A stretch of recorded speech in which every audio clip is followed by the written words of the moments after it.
បាទសួស្តីបងប្អូននេះគឺជារោងមន់បាទខ្នាតតូចបាទ1 ម៉ែត្របាទគុណ2បាទនេះយើងវាយត្រឡប់ជាងមកបងប្អូនបាទហើយចិត្តហើយបាទយើងបានក្រោមកម្ពស់ខាងក្រោមនេះគឺបាទ8 តឹកហើយនេះគឺយើងសម្រាប់យើងធ្វើជាធ្នើដាក់លិមូកសัตว์បាទចិត្តហើយបងប្អូនបាទហើយសម្រាប់ប្រកជាមួយនឹងនេះបាទសង្ស័យបាទហើយកន្លែងខាងមុខគឺយើងធ្វើប្រាប់កន្លែងណទ្វារបាទសម្រាប់យើងដាក់ឲ្យវាស៊ីសម្រាប់យកមន់ចេញចូលបាន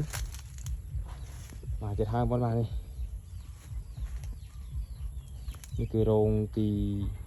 3នេះរោងទី4បងប្អូនបាទចិត្តហើយណារោងទី2នេះរោងទី1បងប្អូនបាទអរគុណបងប្អូនបានទស្សនាបាទ